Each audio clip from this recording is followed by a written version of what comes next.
On October 12, 1979, the NBA debuted a thin white line that created a perimeter about 23 feet away from the basket.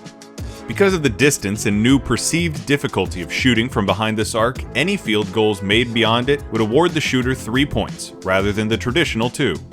I wonder what those players and executives would have said at the time if you had told them that this line would one day change the complexion of basketball as much as any innovation since the shot clock. The three-point line took some getting used to. It certainly wasn't the weapon or point of emphasis that it is today, but since its introduction, a handful of players have risen above the rest of the crop as having a proclivity for precision from beyond the arc. These are players who have been integral parts to championship teams, taken home prestigious awards, and made lasting impressions and contributions to the game of basketball.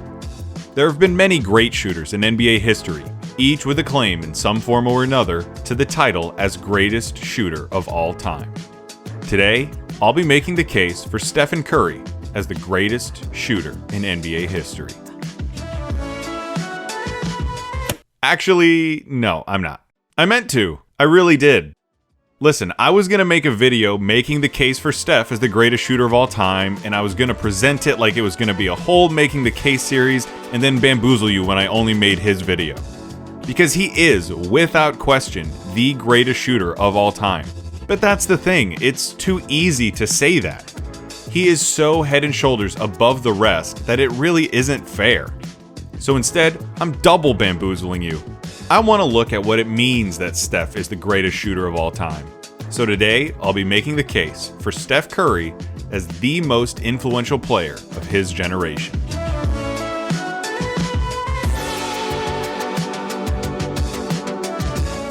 Now, I'm not saying that he's the best player of his generation.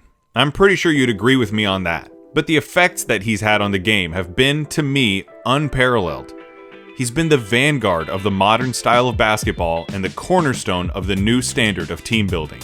He has become one of the premier ball handlers in the league and owns some of the filthiest handles in league history. Like the great Pete Maravich, Curry uses the ball as an extension of his body. His movements are quick and sharp, but fluid in a way that makes his handle totally distinct from someone like Kyrie Irving. This control of the ball frees Curry up to attack offenses in whatever way he sees fit. He's an underrated passer surrounded by a stellar supporting cast. He's developed into an excellent finisher around the basket, capable of converting circus shots from nearly every angle with either hand. He has perfect touch on his floaters and isn't afraid to draw contact in the lane. Plus, Steph is sublime without the ball in his hands. He navigates and snakes his way through traffic, manipulating defenses with a massive gravitational pull. Steph commands attention on a basketball court the same way Jerry Rice drew attention on the gridiron. He deserves attention at all times in all scenarios, because the worst thing you can do is let him get the ball in open space. He is a gifted player with a truly remarkable arsenal, rounded out by the most devastating nuclear weapon in the NBA, his three-point shot. It cannot be stated too often nor too emphatically. Stephen Curry is the greatest shooter in NBA history. There are a number of ways we know this, and a lot of them involve pure empirical stats. For one, there's sheer volume. There have been 22 games in NBA history in which a player has hit 11 or more threes. Steph has 8 of those games. No one else has more than 3. Steph currently sits as the third most prolific shooter from deep in league history, behind only Ray Allen and Reggie Miller. Assuming health, he will pass Reggie Miller at some point next season for second place on that list. He will do so having played over 600 fewer games than Reggie. As far as single seasons go, Steph has 5 of the top 10 three-point seasons. He has 3 of the top 4, including the best season that any player has ever had shooting from distance. It doesn't feel entirely fair, though, to say that Steph has the best shot, because he doesn't really just have one shot. He can shoot threes anyway from anywhere. Some of the game's storied marksmen buttered their bread off of assisted three-point field goals, usually attempted from the corner. Catch-and-shoot corner threes. And while Steph is a more than capable catch-and-shoot player, he is so much more. Combined with his malicious handle, Curry is the NBA's preeminent shooter off the dribble. He can pull up from anywhere. And I mean anywhere. There are stats to prove it. He has the clearance to pull the trigger whenever and from wherever he feels comfortable. And if there's a point of diminishing returns when it comes to letting him shoot, we haven't found it yet. And if it feels like Steph makes threes more often than just about anyone, that's because he does. In the history of the NBA, he has the 6th highest three-point field goal percentage. He sits behind only his coach, Steve Kerr, his brother Steph Curry, late 90s and early 2000s sharpshooter Hubert Davis, the late great Drazen Petrovic, and Duncan Robinson, who has yet to attempt 700 three-pointers in his career and who looks nothing like me. The league average from 3 usually hovers somewhere between 35 and 36%. Anything above 40 is superb. Steph's career average is 43.5. In fact, aside from his injury-shortened 5-game 2020 season, Steph has never shot below 40%. His career three-point percentage is higher than Allen Iverson's career field goal percentage. And remember, he's not getting the benefit of playing alongside a Michael Jordan or a Shaquille O'Neal every year. He is the player that gets keyed in on. He doesn't often get the advantage of taking wide-open corner threes. He dances and pirouettes his way through and around defenses, taking shots in whatever daylight he can earn for himself. He's not a specialist who's relied on just a few times a game. He attempts the most threes per game in history, and yet he is still more accurate from downtown than anyone in basketball ever outside of these 5 people. If that trend holds, if he can maintain his accuracy and his attempts stay steady, by the time he has played as many games as Ray Allen played in, he will have made a total of over 4,600 threes. The three-point line has been around in some form or another for over 40 years. Steph Curry isn't just transcendent, he is unprecedented. The success he has experienced as both an individual and as a team athlete have few equals. He is one of 11 players to win back-to-back MVPs. Other names on that list? Michael Jordan, LeBron James, Bill Russell, Wilt Chamberlain, those guys. But Steph was the first player to ever win the MVP award unanimously. He has captained the Golden State Warriors into the history books and cemented them as the signature franchise of the last decade, with 5 consecutive trips to the finals and 3 championship victories. As impressive as that victory and success is at face value though, remember how it happened. The seeds of the Steph Curry revolution were planted many years ago, and it's only been in the last 5 or 6 that the movement has been galvanized. Remember when the Warriors won the championship in 2015? Even then, with Steph as the reigning MVP and the Warriors with the best record in the league, you didn't have to do much searching to find people swearing up and down that jump shooting teams just could not win the championship. So how the hell did all this happen? As the son of renowned NBA sharpshooter Del Curry, Wardell Stephen Curry Jr. had shooting in his DNA. As much as that skill impressed his high school coaches though, college scouts were unmoved. Standing under 6 feet tall and weighing no more than $160 soaking wet, Curry lacked prototypical size to compete not just in the NBA, but among other elite college players. Unable to secure a single scholarship offer from any major D1 program, Curry committed to play for Bob McKillop's Davidson Wildcats. Lucky for them. As a freshman at Davidson, Curry finished second among freshmen in the country in scoring, behind only Texas star Kevin Durant. He broke the record for most three-pointers made by a freshman and led the Wildcats to an NCAA tournament appearance as a 13th seed. If his freshman year was an appetizer, his sophomore year was the entree. Curry experienced a growth spurt to his current height of 6'3". He led the Wildcats to a 26-6 record, an undefeated conference record, and another tournament bid, this time as a 10 seed. And under the biggest lights, on the biggest stage of college basketball, the Wildcats tried on some slippers. Against 7th seed Gonzaga, Curry made 8 of his 10 triples in a 44-point effort that included 30 in the second half to secure Davidson's first tournament win since 1969. When matched up with 2 seed Georgetown, one of the heavyweights of college hoops, Curry was unfazed. He caught fire again in the second half, pouring in 25 points in the period to lead a 74-70 comeback win. 3rd seed Wisconsin? Please.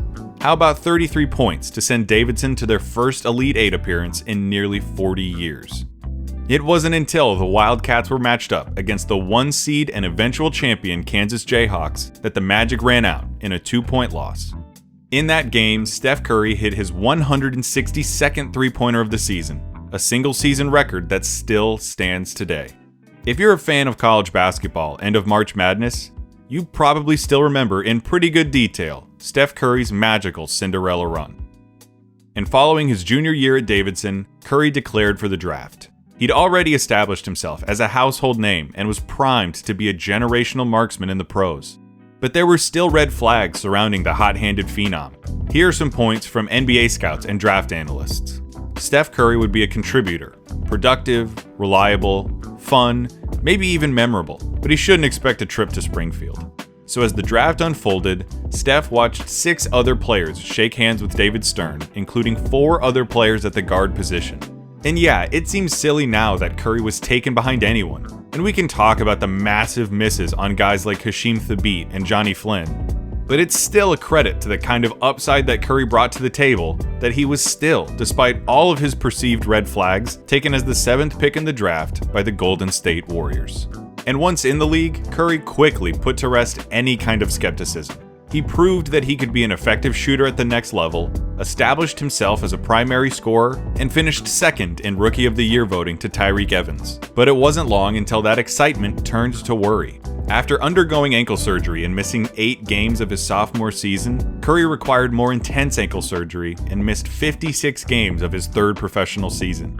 Once again, Dell's oldest kid was being doubted. Once again, Steph Curry was a gamble. His ankles were a liability, his future had major question marks around it, and his career was at a critical juncture. The Warriors went all in and gave Curry an extension through 2016, a contract that many considered risky. He had overcome so many odds just to get here. Was it possible for him to continue defying them? Yes. The following season, Curry played in 78 games, averaged nearly 23 points a game, and broke Ray Allen's record for most threes in a season with 272. He had a breakout game on national television against the New York Knicks in Madison Square Garden, in which he played every second of the game, hit 11 of 13 threes, and scored a league-high 54 points. In 2014, Steph again played in 78 games, was named to his first All-Star game, and made second-team All-NBA. After a 7-game loss to the Clippers in the first round of the playoffs, the Warriors replaced head coach Mark Jackson with Steve Kerr, and the rest is history. I mean, is it any surprise why Steph's story is so popular? He's been undervalued at every stop, and he's made everyone who's bet on him rich. He was too small for the major programs, so he puts Davidson on a national stage. He played at a mid-major and was still too small, so he fell to 7 in the draft for the Warriors. Under Armour signed him to be their signature athlete after his ankle surgery, because he couldn't command as much money as LeBron and Kobe. He's won 2 MVPs, 3 championships, and submitted one of the most outstanding single campaigns in the history of team athletics with his magnum opus, the 2016 regular season. As important and impactful as the 2015 championship was for the Warriors and for basketball, there were still plenty of dissenting voices that called the ring a mirage. They said that the Warriors only won because of injury luck in the playoffs. They were healthy and their opponents weren't. The Warriors were fake champs. They were bound to be exposed. But they didn't lose. And they didn't lose some more. And they continued not losing until they were 24-0. By the time they lost, they had not only set the best start to a season in NBA history, they had broken a 131-year-old record held by the 1884 St. Louis Maroons, a now defunct baseball franchise, for the best start to a season in major North American sports history. The rest of the season saw more of the same as the Warriors tore through the league in a whirlwind and took the world by storm.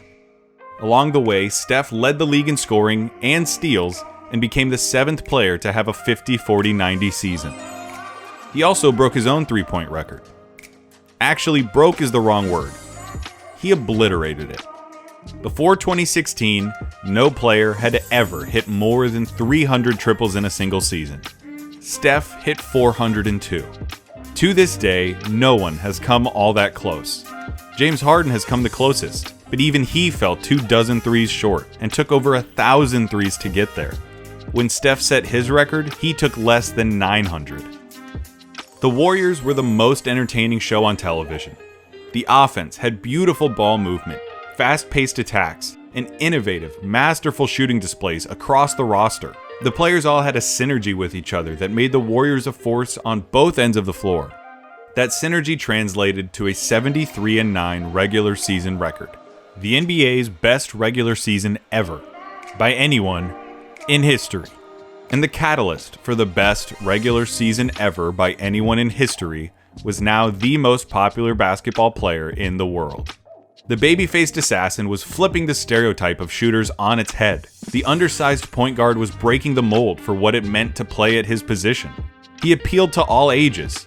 Kids love Steph. Look at Eli. Eli loves Steph. How fitting was it that Steve Kerr was hired as the head coach of the Warriors?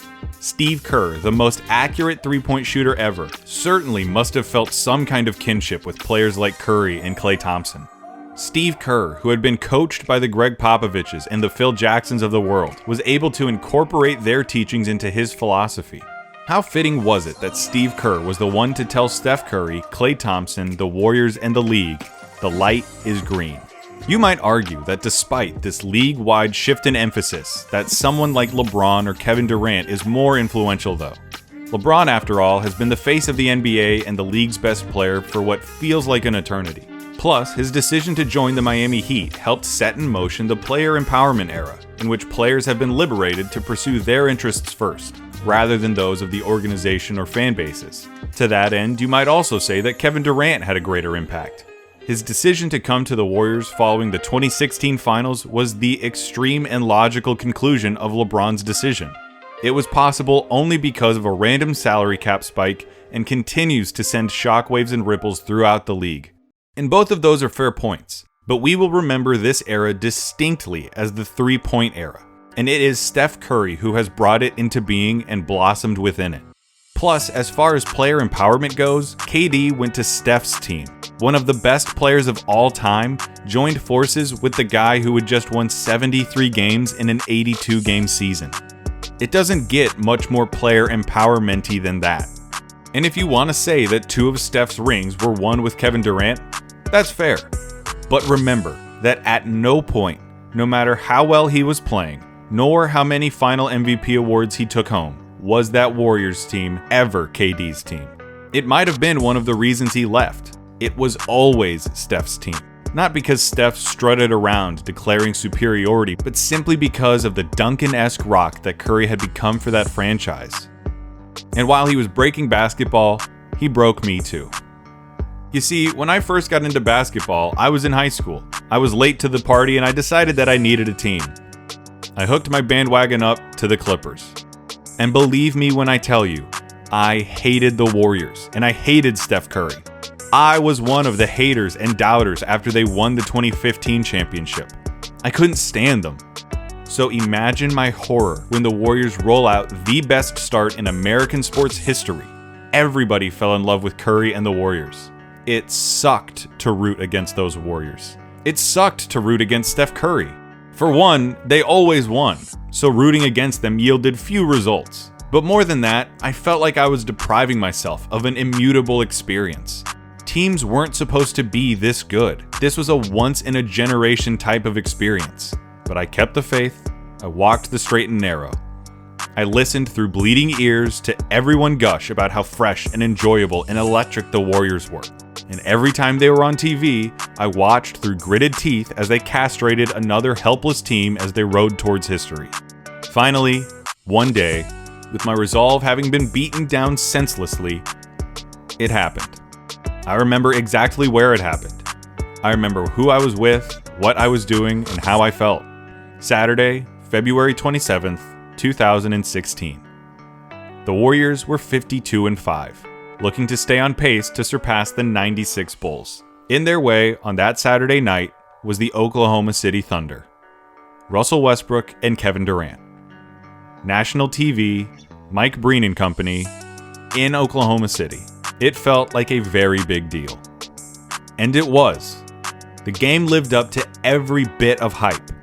At one point trailing by 12 in the fourth quarter, The Warriors rallied back and sent the game into overtime thanks to a pair of Andre Iguodala free throws with less than a second on the clock. Steph had a game for the ages, tying the record for most threes in a game, breaking his own single-season three-point record, and ending up with 42 points.